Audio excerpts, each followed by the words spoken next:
Chili garlic naman.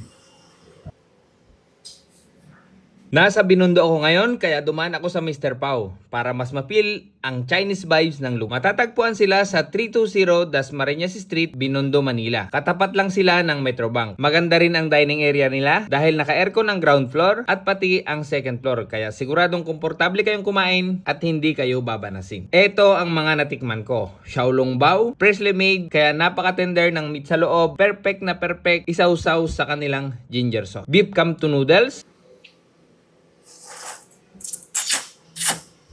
Sariling gawa nila ang noodles at may napakasarap na sabaw, manamis-namis ang lasa ng beef at sobrang lambot ng karne. Fried siopaw, soft ang buns at malalasahan mong fresh at malinamnam ang meat filling. Bagay na bagay ipares sa kanilang kamto noodles. Sweet and sour fish, classic ang flavor, balanse ang tamis at asim kaya hindi nakakaumay. Braised pork feet na napakalambot at rich ang flavor sa bawat kagat. Tiger skin chicken feet, sobrang lambot ng pagkakaluto, halos humihiwalay na ang laman sa buto. Vegetable roll, super crunchy at mas lalong sumasarap kapag isinawsaw mo sa suka. Fried haupan, makapal at malasa yung noodles. Para sa akin, mas masarap ito kaysa sa pansit. Crispy pata, isa sa mga bagong menu nila na talaga namang sulit tikman. Very tender ang laman, napaka-crispy ng balat. At lalong sumasarap dahil may kasama itong dalawang dipping sauces. Lahat ng food na in-order ko ay talagang sulit ang bawat kagat. Kaya mga kasakol, kung gusto ninyong mapil ang authentic Chinese food experience at Chinese vibes ng Binondo, huwag nyong kalimutang daanan ang Mr. Pao. Ano pang hinihintay ninyo? Sakulan na. Sa mga kasakulan, dito lahat yung aming in-order. Pero bago natin simulan sakulan ito, magdasal muna tayo. Bless us, O Lord, in this day gift, we about to receive from thy bounty through Christ our Lord. Amen. Ano pang hinihintay natin? Atak! So, sayang mga kasakol, hindi natin inabot yung Xiaolong Bao na piso. Ganito daw pagkain niya, no? Yun, no? Yung sabaw, kita nyo. Okay, lagyan natin ng ginger sauce.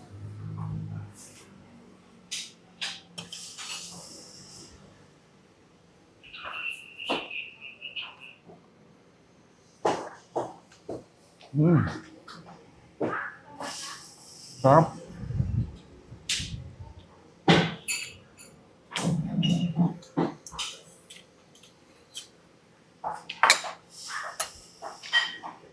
Ayan.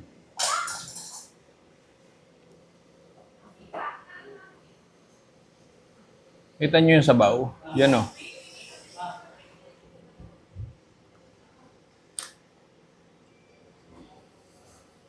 Lagyan natin ng chili. Chili garlic naman.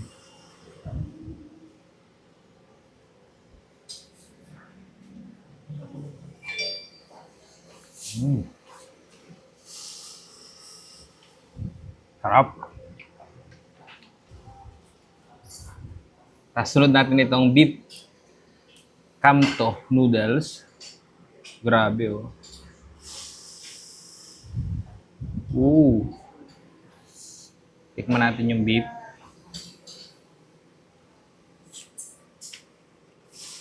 Napakalambot ng beef.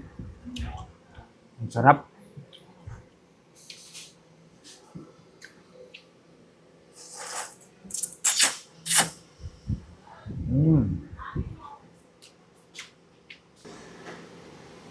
Umuusok.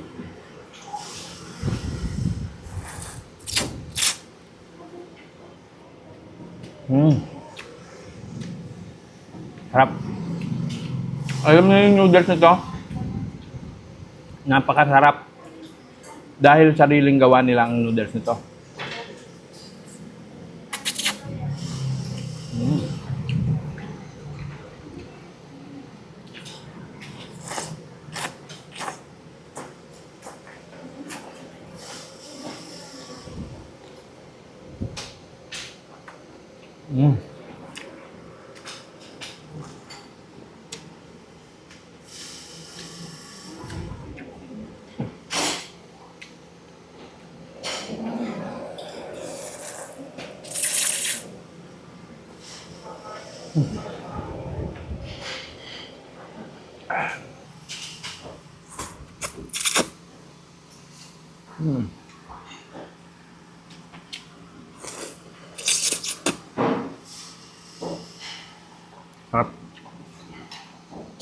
Bagay na bagay to.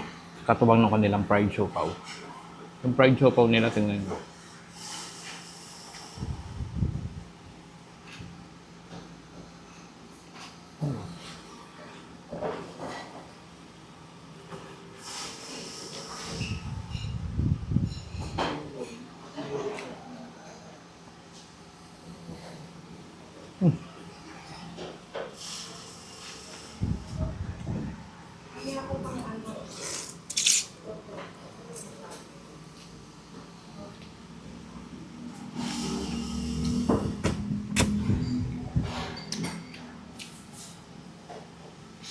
Ito naman yung vegetable rolls nila dito. Tikman natin. Huwag muna nating sausaw sa suka. Crunchy. Yan yung loob. Sausaw natin.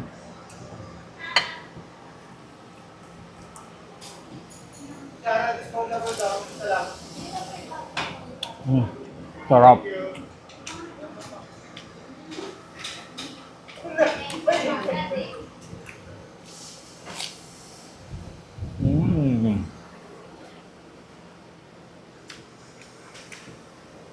Next, itong fried haupan.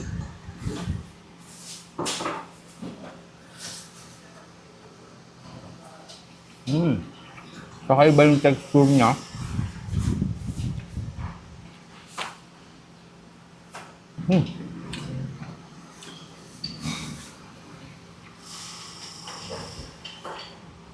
Kaya kayo mga kasakol, huwag kayo puro mga Filipino food. Minsan try natin yung mga ibang cuisine. Ito, katulad nito.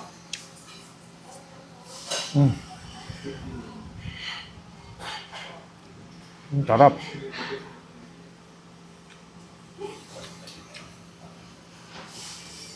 Gusto niyo lang.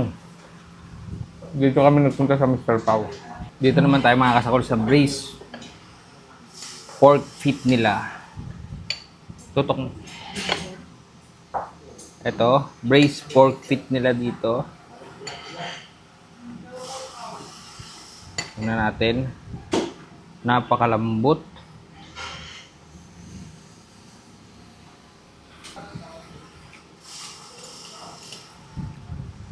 Mapapakanin ka dito.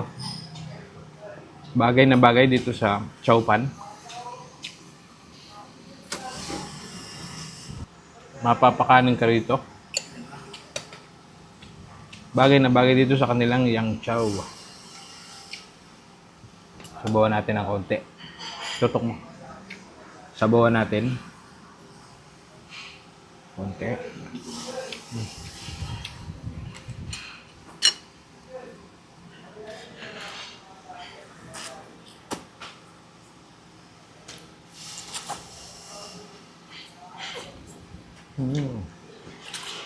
Try natin ito ang kanilang tiger skin chicken feet.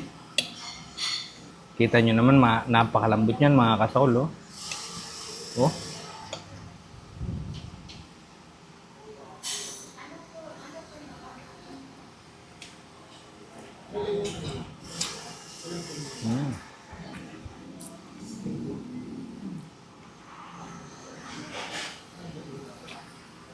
Gusto ko lang yung tao.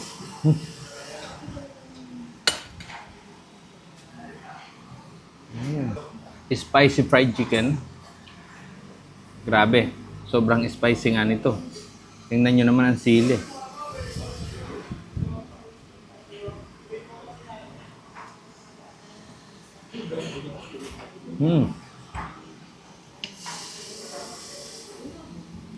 Crunchy yung skin na.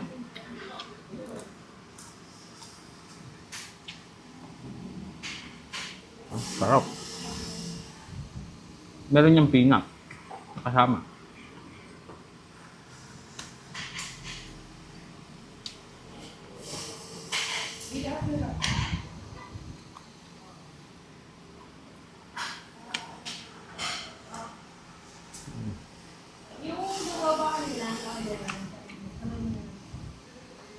At syempre, palalabasin ko ba itong kanilang sweet and sour fish.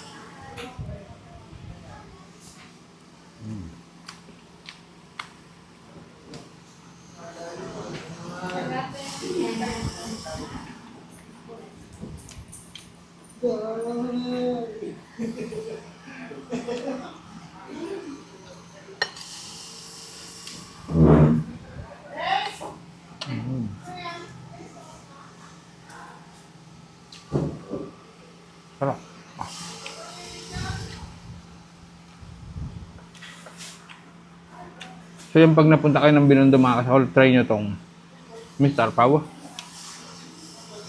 Pag natikman yung mga pagkain dito, para kayong nakarating sa China. Siyempre, nakita ko meron silang crispy pata mga kasakol. Hindi ko ito palalampasin. Alam niyo naman na pag putok-batok, mahilig talaga tayo dyan. Check natin yung crispy.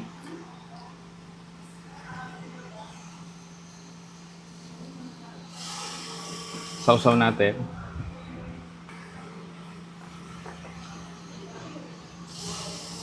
Crispy check.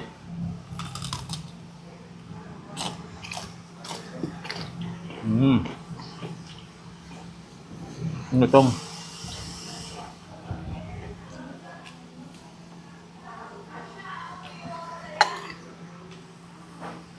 Talagang mapapakain ka.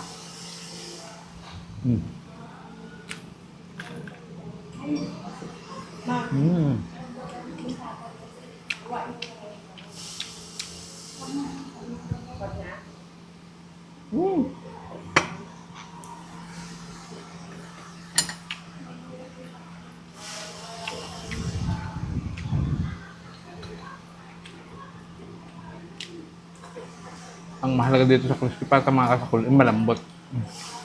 Tignan natin kung gaano siya kalambot. Yan o. Effortless sa pagwasak ng laman o kumihiwalay na. Juicy.